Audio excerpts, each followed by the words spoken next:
निबंध सिल्वा mind control, बायोफीडबॅक आणि मानवी मनाचे नियंत्रण.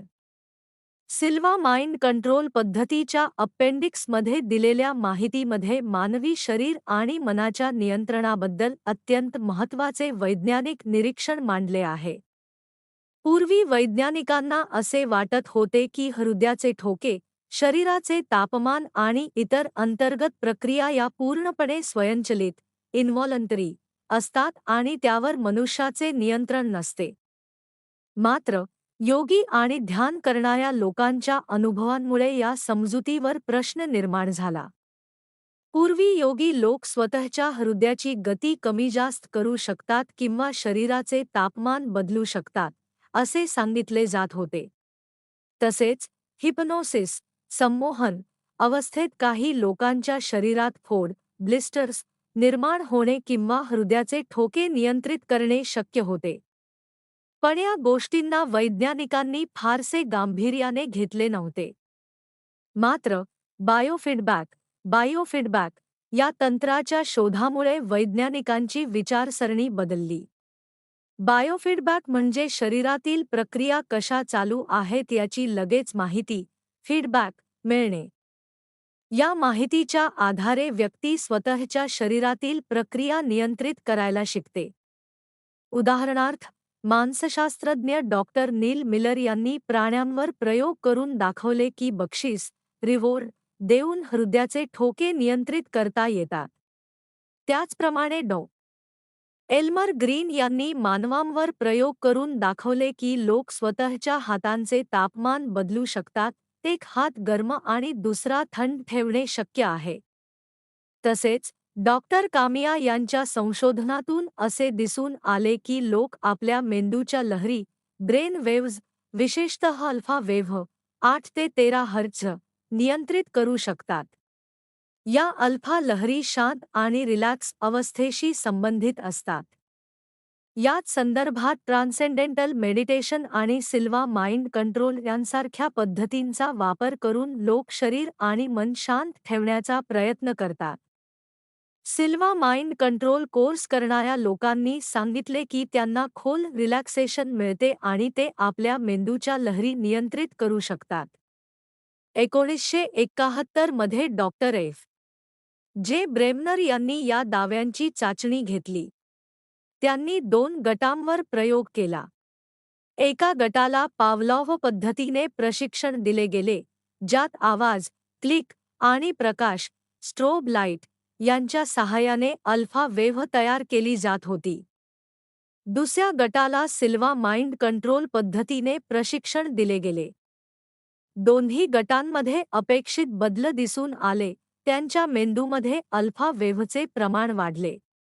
पुढील प्रयोगात, सिल्वा पद्धतीचा जास्त सराव केलेल्या लोकांनी स्वतःहून अल्फा वेव्ह सुरू आणि बंद करणे शक्य असल्याचे दाखवले. इतकेच नाही, तर ते बोलताना देखील ही अवस्था कायम ठेवू शकत होते. याशिवाय, अतींद्रिय ज्ञान संबंधित प्रयोग करताना देखील त्यांच्या मेंदूच्या लहरींची नोंद करण्यात आली, ज्यातून मनाच्या अधिक गूढ क्षमतांचा अभ्यास करण्याचा प्रयत्न झाला. निष्कर्ष: या सर्व संशोधनांमधून असे स्पष्ट होते की मानवी मन आणि शरीर यांच्यात खोल संबंध आहे. योग्य प्रशिक्षण, ध्यान आणि तंत्रांचा वापर करून आपण आपल्या शरीराच्या अनेक प्रक्रियांवर नियंत्रण मिळवू शकतो. सिल्वा माइंड कंट्रोल आणि बायोफीडबॅक या पद्धती भविष्यातील मानसोपचार आणि वैद्यकीय उपचारांसाठी अत्यंत महत्त्वाच्या ठरू शकतात. निबंध सिल्वा माइंड कंट्रोल, मेंदूचे कार्य आणि लक्ष, अटेन्शन यांचा वैज्ञानिक अभ्यास. सिल्वा माइंड कंट्रोल पद्धतीच्या पुढील भागामध्ये मानवी मेंदूच्या कार्यप्रणाली, त्यातील लहरी, पॅटर्न्स आणि लक्ष, अटेन्शन यांचा सखोल वैज्ञानिक अभ्यास मांडलेला आहे. या संशोधनातून असे दिसून येते की योग्य प्रशिक्षण घेतल्यास मनुष्य आपल्या शरीराच्या अंतर्गत प्रक्रियांवर आणि मेंदूच्या कार्यावर बऱ्याच प्रमाणात नियंत्रण मिळवू शकतो. या प्रयोगांमध्ये इलेक्ट्रोएन्सेफलोग्राम च्या मदतीने मेंदूच्या लहरींचे निरीक्षण करण्यात आले. विशेषतः अल्फा वेव्ह, अल्फा फ्रिक्वेन्सी मोठ्या प्रमाणात आढळल्या अल्फा लहरी या शांत, रिलॅक्स आणि एकाग्र अवस्थेशी संबंधित असतात. त्यामुळे असे निष्कर्ष निघाले की प्रशिक्षणाद्वारे मनुष्य स्वतःच्या मेंदूच्या कार्यावर स्वेच्छेने नियंत्रण ठेवू शकतो. या अभ्यासातून आणखी एक महत्त्वाची गोष्ट स्पष्ट होते की मेंदूच्या शारीरिक, फिजिओलॉजिकल आणि मानसिक भावनिक, मेंटल इमोशनल अवस्थांमध्ये घनिष्ठ संबंध आहे. त्यामुळे या क्षेत्रात अजून संशोधनाची गरज आहे, जेणेकरून मन आणि शरीर यांच्यातील संबंध अधिक चांगल्या प्रकारे समजून घेता येईल. याच संदर्भात न्यूरोबायोलॉजिस्ट डॉक्टर रॉजर डब्ल्यू. स्पेरी यांनी मेंदूच्या दोन भागांबद्दल, हेमिस्फेर्स, महत्त्वपूर्ण संशोधन केले. त्यांच्या मते, मानवी मेंदू दोन स्वतंत्र पण एकाच वेळी कार्य करणाऱ्या चेतनांमध्ये विभागलेला आहे. एक, डावा भाग, लेफ्ट हेमिस्फेअर. हा भाग तर्कशुद्ध विचार, गणित, भाषा आणि क्रमवार, सिक्वेन्शियल विचारांशी संबंधित आहे. आपल्या दैनंदिन जीवनात याच भागाचा अधिक वापर होतो. यामध्ये प्रामुख्याने बीटा वेव्हज निर्माण होतात. 2. उजवा भाग, राईट हेमिस्फेअर. हा भाग सर्जनशीलता, कल्पनाशक्ती, संगीत आणि अंतर्ज्ञान, इंट्युइशन यांच्याशी संबंधित आहे. या भागाचा वापर तुलनेने कमी केला जातो. या अवस्थेत अल्फा किंवा थीटा वेव्हज दिसतात. सध्याच्या शिक्षण पद्धतीमध्ये आणि समाजात डाव्या मेंदूला जास्त महत्त्व दिले जाते, तर उजव्या मेंदूच्या क्षमतेकडे दुर्लक्ष होते. त्यामुळे व्यक्तीची पूर्ण क्षमता विकसित होत नाही. सिल्वा माइंड कंट्रोल पद्धतीचे महत्त्व. ही पद्धत व्यक्तीला अशा प्रकारे प्रशिक्षित करते की तो अल्फा अवस्थेत राहूनही बोलू शकतो, विचार करू शकतो आणि सर्जनशील काम करू शकतो. यामुळे डावा आणि उजवा मेंदू यांच्यात समतोल, बॅलन्स निर्माण होतो. परिणामी समस्या सोडवण्याची क्षमता, सर्जनशीलता आणि अंतर्ज्ञान वाढते. पुढील भागात अटेन्शन, लक्ष या संकल्पनेवर संशोधन केले गेले आहे. डॉक्टर ब्रेमनर आणि त्यांच्या सहकाऱ्यांनी लक्षाच्या विविध प्रकारांचे वर्गीकरण केले आहे. एक्सपेक्टन्सी, अपेक्षा. काउंटर एक्सपेक्टन्सी, विरुद्ध अपेक्षा. ओरिएंटेशन, दिशा केंद्रितता. अराउजल, जागृती उत्तेजना. नॉन फोकस, एकाग्रतेचा अभाव. या सर्व प्रकारांचे च्या माध्यमातून निरीक्षण करण्यात आले. या संशोधनाचा उद्देश असा होता की प्राण्यांवर आधारित मॉडेल मानवांवर लागू करता येते का हे तपासणे. त्यातून असे दिसून आले की मानवी मेंदू ही विविध लक्ष अवस्थांनुसार वेगवेगळ्या प्रकारे प्रतिक्रिया देतो. निष्कर्ष.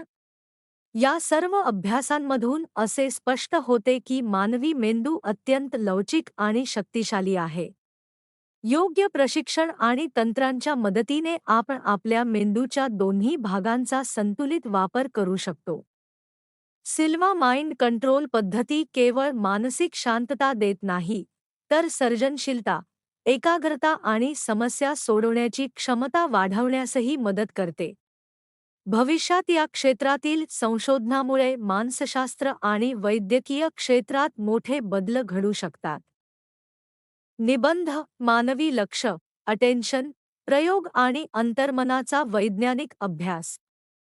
सिल्वा माइंड कंट्रोल पद्धतीच्या या भागामध्ये मानवी लक्ष, अटेन्शन, मेंदूच्या लहरी आणि अंतर्मन, इन्नर कॉन्शसनेस यांचा सखोल वैज्ञानिक अभ्यास मांडलेला आहे. या संशोधनाचा मुख्य उद्देश असा होता की प्राण्यांवर विकसित केलेले लक्षाचे मॉडेल मानवांवर लागू होते का आणि मानवांमध्ये काही विशेष प्रकारचे लक्ष, अटेन्शन सबसेट्स आहेत का हे शोधणे.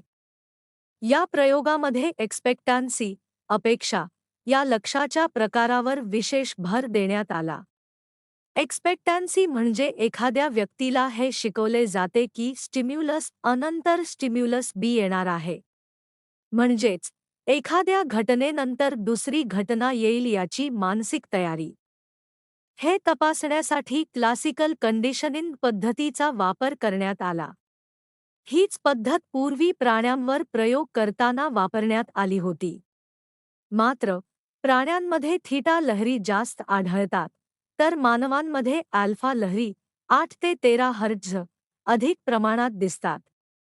त्यामुळे या प्रयोगात अल्फा लहरींचा वापर मुख्य डेटा म्हणून करण्यात आला. या संशोधनातील एक महत्त्वाचा भाग म्हणजे इंटरनल फोकस, अंतर्गत लक्ष ही संकल्पना. मानसशास्त्रज्ञांमध्ये बऱ्याच काळापासून मानवी अंतर्मन अस्तित्वात आहे का यावर चर्चा चालू होती. या मॉडेलनुसार अंतर्मन हा लक्षाचाच एक प्रकार आहे. या अवस्थेत बाह्य उत्तेजन, एक्सटर्नल स्टिम्युलाई नसतात. ही अवस्था फक्त मानवांमध्येच तपासता येते. ध्यान, मेडिटेशन आणि खोल विश्रांती, डीप रिलॅक्सेशन अवस्थेत ही अवस्था दिसून येते. या अवस्थेचे मापन च्या मदतीने करता येते, जेव्हा व्यक्ती ध्यान किंवा रिलॅक्स अवस्थेत असते. प्रयोगाची पद्धत, मेथड. 1. विषय, सब्जेक्ट्स. या प्रयोगात 20 स्वयंसेवक महाविद्यालयीन विद्यार्थ्यांचा समावेश होता. त्यांचे वय 18 ते 25 वर्षे होते. त्यांना 2 गटांमध्ये विभागण्यात आले. 2 उपकरणे, ॲपराटस, मशीन, इलेक्ट्रोएन्सिफॅलोग्राफ वापरले गेले. डोक्यावर इलेक्ट्रोड लावून मेंदूच्या लहरी मोजल्या गेल्या. अल्फा लहरी फिल्टर करून त्या हेडफोनद्वारे व्यक्तीला ऐकवल्या जात होत्या. बायोफीडबॅक, क्लिक आवाज, सीएस कंडिशन्ड स्टिम्युलस आणि स्ट्रोब लाईट, अनकंडिशन्ड स्टिम्युलस वापरण्यात आले. 3. प्रक्रिया, प्रोसिजर. प्रयोग सुरू करण्यापूर्वी सर्व विद्यार्थ्यांची संमती, कन्सेंट घेतली गेली. त्यांच्या आरोग्याची माहिती, जसे औषधे, दारू, आजार तपासली गेली. सुरुवातीला बेसलाइन नोंदवण्यात आला, म्हणजे कोणताही प्रभाव न टाकता मेंदूच्या लहरी मोजल्या. डोळे बंद करा आणि डोळे उघडा अशा सूचनांवर मेंदूची प्रतिक्रिया नोंदवली गेली. सर्व डेटा रेकॉर्ड करून संगणकाद्वारे विश्लेषण करण्यात आले. निष्कर्ष आणि महत्त्व. या प्रयोगातून असे दिसून आले की मानवी मेंदू विविध लक्ष अवस्थांनुसार वेगवेगळ्या प्रकारे कार्य करतो. अल्फा लहरींच्या मदतीने ध्यान आणि रिलॅक्सेशन अवस्था मोजता येते. इंटरनल फोकस ही मानवी विशेष क्षमता आहे जी प्राण्यांमध्ये आढळत नाही. योग्य प्रशिक्षणाने व्यक्ती स्वतःच्या मेंदूच्या लहरी आणि लक्ष नियंत्रित करू शकतो. अंतिम निष्कर्ष. या संशोधनातून मानवी मनाच्या गूढ आणि शक्तिशाली क्षमतेवर प्रकाश पडतो. ध्यान, बायोफीडबॅक आणि सिल्वा माइंड कंट्रोलसारख्या तंत्रांद्वारे आपण केवळ मानसिक शांतता मिळवू शकत नाही, तर आपल्या लक्ष, एकाग्रता आणि अंतर्मनावरही नियंत्रण मिळवू शकतो. भविष्यात या क्षेत्रातील संशोधनामुळे मानसशास्त्र, वैद्यकीय उपचार आणि व्यक्तिमत्व विकास यामध्ये मोठे बदल होऊ शकतात. निबंध. सिल्वा माइंड कंट्रोल व क्लासिकल कंडिशनिंगद्वारे मेंदूच्या लहरींचा अभ्यास. सिल्वा माइंड कंट्रोल पद्धतीच्या या भागामध्ये मानवी मेंदूच्या अल्फा लहरी, अल्फा वेव्ज, प्रशिक्षण पद्धती आणि त्यावरील प्रयोगांचे सविस्तर विश्लेषण करण्यात आले आहे. या प्रयोगाचा मुख्य उद्देश असा होता की वेगवेगळ्या प्रशिक्षण पद्धतींनी व्यक्ती आपल्या मेंदूच्या लहरींवर कितपत नियंत्रण मिळवू शकते हे तपासणे. प्रयोगाची रचना. प्रयोगात सहभागी असलेल्या 20 विद्यार्थ्यांना 2 गटांमध्ये विभागण्यात आले. 1. सिल्वा गट, सिल्वा ग्रुप. या गटातील विद्यार्थ्यांना 14 तासांचा सिल्वा माइंड कंट्रोल कोर्स देण्यात आला. या कोर्समध्ये खोल रिलॅक्सेशन, डीप रिलॅक्सेशन, हिप्नोसिस सारखी प्रक्रिया, हिप्नोसिस लाइक टेक्निक्स, अतिंद्रिय ज्ञान, सराव या गोष्टींचा समावेश होता. प्रशिक्षणानंतर त्यांच्या मेंदूच्या लहरींची नोंद घेतली गेली. हे मापन डोळे उघडे आणि बंद अशा दोन्ही अवस्थांमध्ये केले गेले. तसेच काही वेळा बायोफीडबॅक वापरूनही मोजण्यात आले. 2. क्लासिकल कंडिशनिंग गट सीसी ग्रुप. या गटावर पारंपरिक क्लासिकल कंडिशनिंग पद्धतीने प्रयोग करण्यात आला. एक क्लिक आवाज CS कंडिशन्ड स्टिम्युलस दिला गेला. त्यानंतर 10 सेकंदांनी स्ट्रोब लाईट अनकॉन्डिशन्ड स्टिम्युलस दाखवण्यात आली. प्रत्येक सत्रात 50 ट्रायल्स घेण्यात आले. हा प्रयोग वारंवार केला गेला जोपर्यंत विद्यार्थ्यांनी स्वतःहून अल्फा लहरी निर्माण करणे शिकले नाही. परिणामांचे विश्लेषण.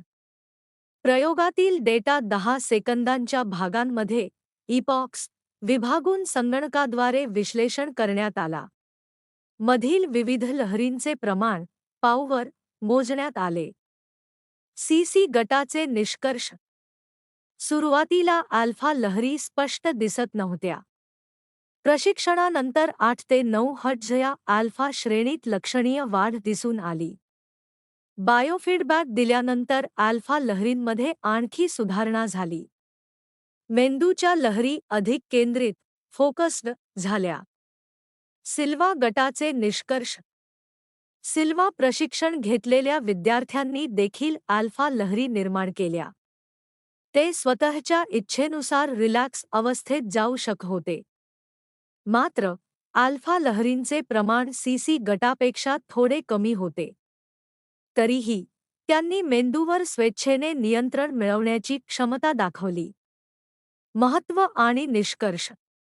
या प्रयोगातून काही महत्त्वाचे निष्कर्ष समोर आले.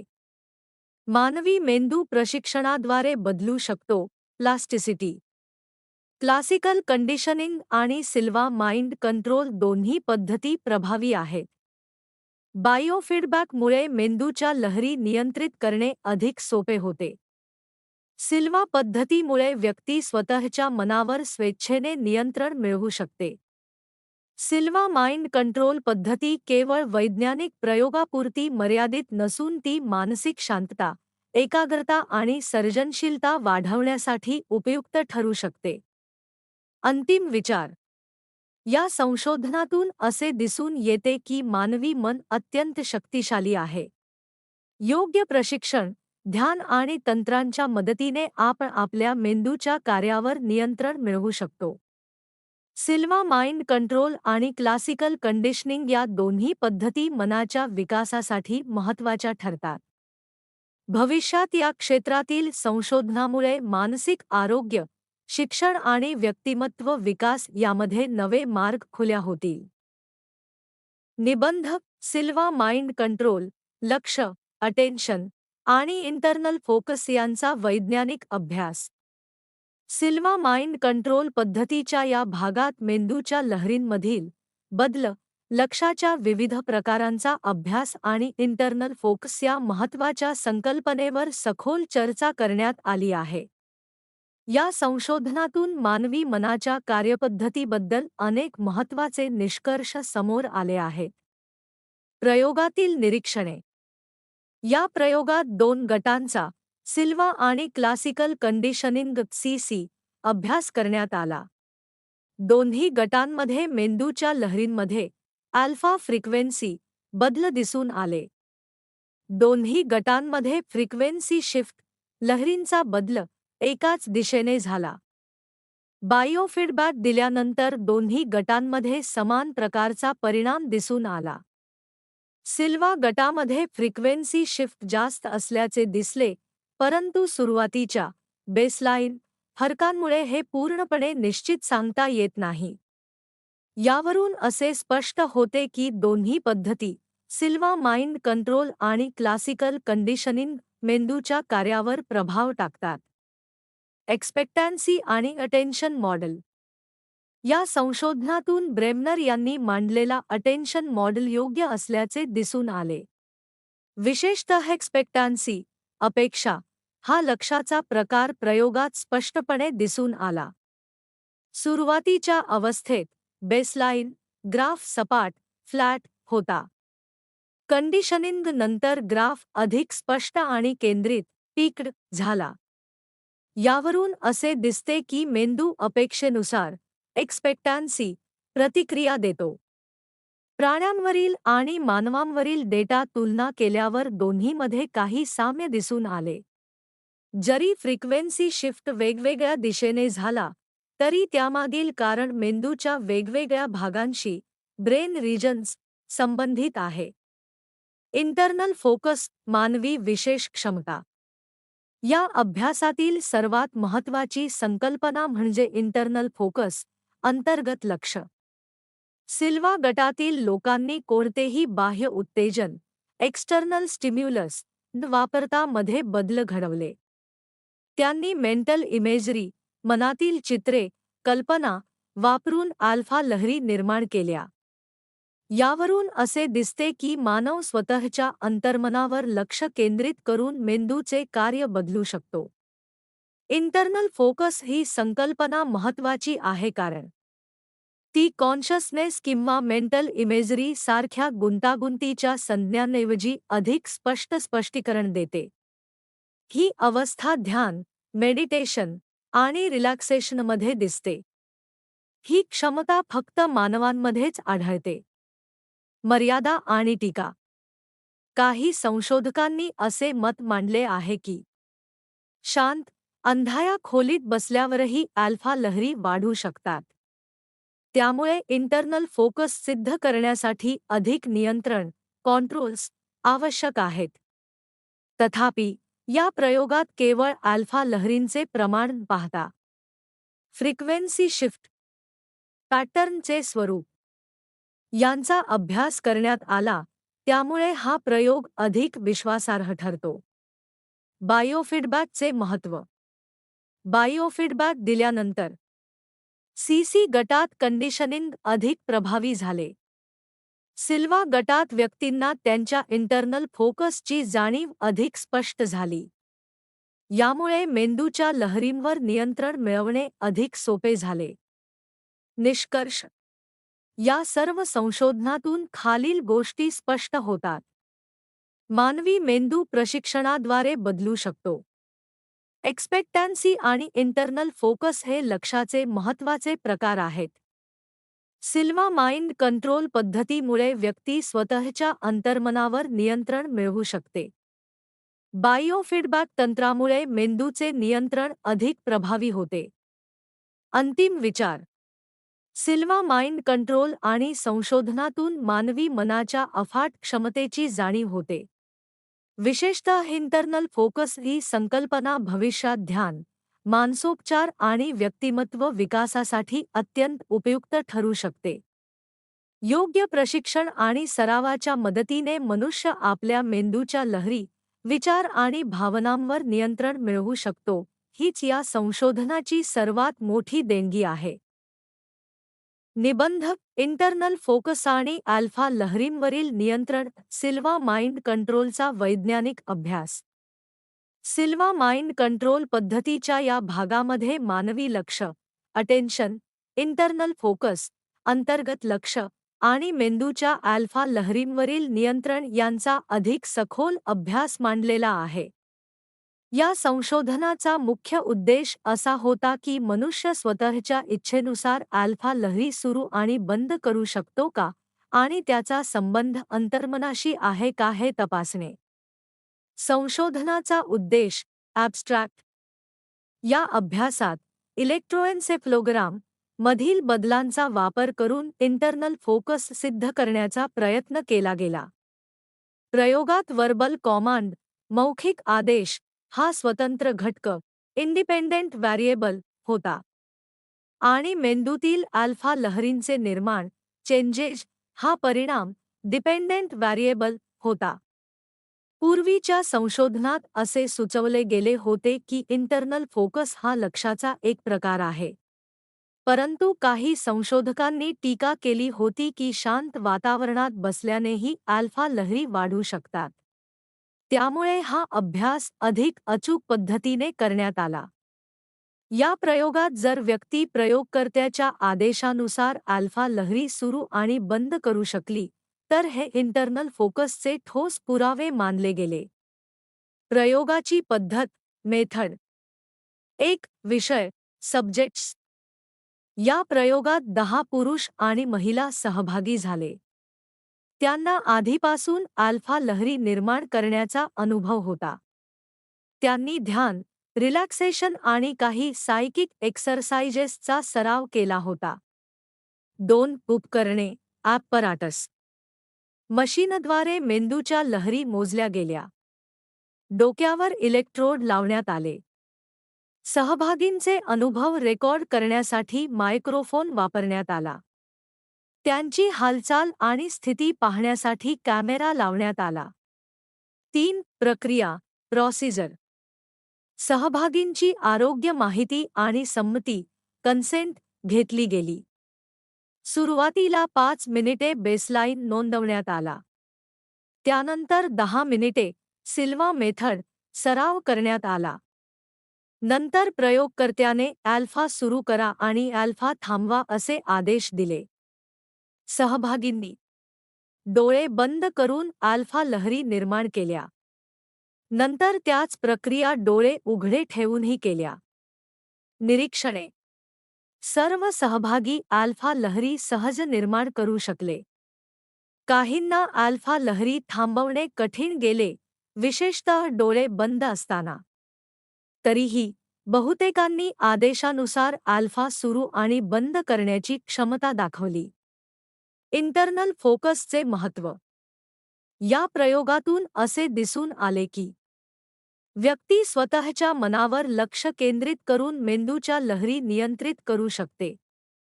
इंटरनल फोकस ही केवळ कल्पना नसून प्रत्यक्ष मोजता येणारी अवस्था आहे. मेंदू आणि मन यांच्यातील संबंध अत्यंत मजबूत आहे. इंटरनल फोकस म्हणजे बाह्य जगापासून लक्ष हटवून अंतर्मनावर केंद्रित होणे. ध्यान, रिलॅक्सेशन आणि सर्जनशील विचार यामध्ये ही अवस्था दिसते. मर्यादा. काही सहभागी अल्फा थांबवण्यात पूर्णपणे यशस्वी झाले नाहीत. त्यामुळे या क्षेत्रात अजून संशोधनाची गरज आहे. निष्कर्ष. या संशोधनातून खालील महत्त्वाचे निष्कर्ष समोर आले.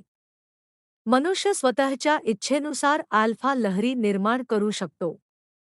इंटरनल फोकस ही मानवी विशेष आणि महत्त्वाची क्षमता आहे. सिल्वा माइंड कंट्रोल पद्धतीमुळे ही क्षमता अधिक विकसित करता येते. च्या मदतीने मानसिक अवस्था वैज्ञानिकदृष्ट्या मोजता येते. अंतिम विचार. सिल्वा माइंड कंट्रोल पद्धती आणि या प्रयोगांमधून असे स्पष्ट होते की मानवी मन अत्यंत शक्तिशाली आणि लवचिक आहे. योग्य प्रशिक्षण आणि सरावाच्या मदतीने आपण आपल्या विचारांवर, भावनांवर आणि मेंदूच्या कार्यावर नियंत्रण मिळवू शकतो. इंटरनल फोकस ही संकल्पना भविष्यात ध्यान, मानसिक आरोग्य आणि व्यक्तिमत्व विकासासाठी अत्यंत उपयुक्त ठरणार आहे. निबंध. अल्फा लहरी, इंटरनल फोकस आणि मनावरील नियंत्रण, प्रयोगाचे निष्कर्ष व विश्लेषण. सिल्वा माइंड कंट्रोल पद्धतीच्या या भागामध्ये अल्फा लहरींवरील नियंत्रण, व्यक्तीची मानसिक अवस्था आणि इंटरनल फोकस या संकल्पनेचे प्रत्यक्ष प्रयोगांद्वारे मिळालेले निष्कर्ष स्पष्ट करण्यात आले आहेत. या अभ्यासातून मानवी मनाच्या नियंत्रण क्षमतेबद्दल महत्त्वपूर्ण पुरावे मिळाले आहेत. प्रयोगाचे निष्कर्ष, रिझल्ट्स. या प्रयोगाद्वारे मिळालेल्या डेटामध्ये अल्फा आणि नॉन-अल्फा लहरींमध्ये स्पष्ट फरक दिसून आला.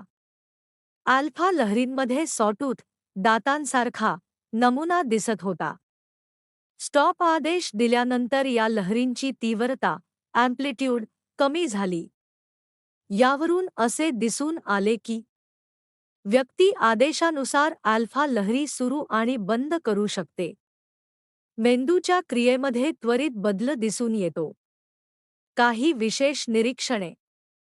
काही व्यक्तींना स्टार्ट आदेशानंतर अल्फा लहरी सुरू होण्यासाठी काही सेकंदांचा वेळ, लॅग, लागला. हा लॅग काही विशिष्ट व्यक्तींमध्ये सातत्याने दिसून आला.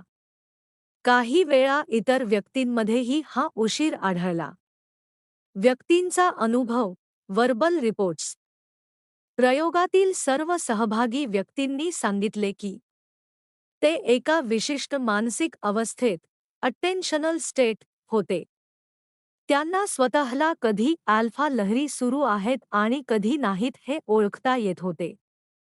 महत्त्वाचे म्हणजे त्यांनी स्टार्ट आणि स्टॉप असे स्वतः सांगितले तरी मध्ये त्याचप्रमाणे बदल दिसून आले. म्हणजेच व्यक्तीच्या आतल्या अनुभव, सब्जेक्टिव्ह फीलिंग आणि वैज्ञानिक नोंद डेटा यामध्ये सुसंगती आढळली. विश्लेषण डिस्कशन या निष्कर्षांवरून असे स्पष्ट होते की अल्फा लहरी निर्माण होणे ही केवळ योगायोगाने स्पर्यस घडणारी गोष्ट नाही. व्यक्तीच्या इच्छेनुसार आणि लक्षाच्या अवस्थेनुसार मेंदूची क्रिया बदलते. काही संशोधकांनी पूर्वी असा दावा केला होता की शांत वातावरणात बसल्याने अल्फा लहरी आपोआप वाढतात. परंतु या प्रयोगात अल्फा लहरी आदेशानुसार सुरू आणि बंद होत असल्याने त्या केवळ नैसर्गिक किंवा अपघाती नाहीत हे सिद्ध झाले. इंटरनल फोकसची भूमिका या प्रयोगातील सर्वात महत्त्वाचा निष्कर्ष म्हणजे अल्फा लहरींचा प्रारंभ ऑनसेट, व्यक्तीचा अंतर्गत अनुभव सब्जेक्टिव्ह फीलिंग आणि त्याचे मौखिक उत्तर वर्बल रिस्पॉन्स हे सर्व एकमेकांशी संबंधित होते. या अवस्थेला इंटरनल फोकस असे नाव देण्यात आले आहे. इंटरनल फोकस म्हणजे बाह्य गोष्टींपासून लक्ष हटवून अंतर्मनावर केंद्रित होणे. एक विशिष्ट, ओळखता येणारी मानसिक अवस्था जी द्वारे मोजता येते. विशेष निरीक्षण काही व्यक्तींमध्ये अल्फा लहरी सुरू होण्यासाठी वेळ लागतो, लॅग. याचे कारण अद्याप पूर्णपणे समजलेले नाही. तरीही हा अनुभव मानसिक प्रक्रियेतील विविधतेचे संकेत देतो. निष्कर्ष या प्रयोगातून खालील महत्त्वाचे निष्कर्ष समोर आले. मनुष्य आपल्या मेंदूच्या अल्फा लहरींवर स्वेच्छेने नियंत्रण ठेवू शकतो.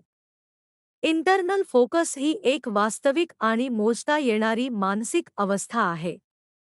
व्यक्तीचा अंतर्गत अनुभव आणि डेटा यामध्ये स्पष्ट संबंध आहे. सिल्वा माइंड कंट्रोल पद्धती मनावर नियंत्रण मिळवण्यासाठी प्रभावी ठरू शकते. अंतिम विचार या संशोधनातून मानवी मनाच्या अफाट क्षमतेचा पुन्हा एकदा प्रत्यय येतो. इंटरनल फोकस सारखी अवस्था केवळ आध्यात्मिक नाही तर वैज्ञानिकदृष्ट्याही सिद्ध करता येते. योग्य प्रशिक्षण, ध्यान आणि सराव यांच्या मदतीने आपण आपल्या मनावर, विचारांवर आणि मेंदूच्या कार्यावर नियंत्रण मिळवू शकतो. हीच या अभ्यासाची सर्वात मोठी देणगी आहे.